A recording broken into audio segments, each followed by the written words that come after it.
ABN Marathi news मध्ये आपल्या सर्वांचं स्वागत आहे। ताज्या बातम्यांसाठी एबीएन मराठी न्यूजला सबस्क्राइब। राज्याचे नूतन उपमुख्यमंत्री अजितदादा पवार यांचे सोलापूर राष्ट्रवादीच्या वतीने जिल्हाध्यक्ष संतोष पवार, प्रदेश उपाध्यक्ष किसन जाधव यांनी अभिनंदन करून शुभेच्छा दिल्या। एकत्रित काम करा, सोलापूरच्या सर्वांगीण विकास करता सहकार्य करणार। उपमुख्यमंत्री अजितदादा पवार।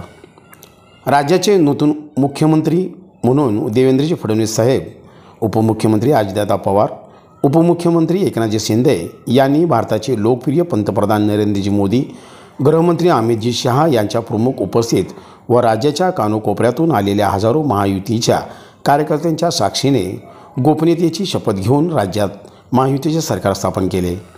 सोलापूर शहर राष्ट्रवादीच्या वतीने ज्यांनी राज्यात 6 वेळा उपमुख्यमंत्री म्हणून शपथ घेऊन नवा विक्रम केला, असे राज्याचे कर्तव्यदक्ष लोकप्रिय नूतन उपमुख्यमंत्री नामदार अजितदादा पवार यांचा देवगिरी या त्यांच्या निवासस्थानी भेट घेऊन त्यांचे जिल्हाध्यक्ष संतोष पवार, प्रदेश उपाध्यक्ष किसन जाधव यांच्या हस्ते शाल, पुष्पगुच्छ आणि किसन जाधव यांनी आवर्जून आणलेल्या श्री अक्कलकोट स्वामी समर्थ महाराज यांची प्रतिमा व प्रसाद देऊन मनपूर्वक अभिनंदन केले व त्यांना शुभेच्छा दिल्या। या प्रसंगी अजितदादा यांनी सोलापूर शहरातील पदाधिकाऱ्यांचे आभार मानत आगामी काळात जिल्हाध्यक्ष संतोष पवार, प्रदेश उपाध्यक्ष किसन जाधव, कार्याध्यक्ष जुबेर भागवान यासह शहरातील सर्व पदाधिकारी यांनी एकत्रित काम करा, मी आपल्या पाठीशी आहे, हवी तशी ताकद देऊन सोलापूरच्या विकासाकरिता सहकार्य करणार असल्याचे सांगितले।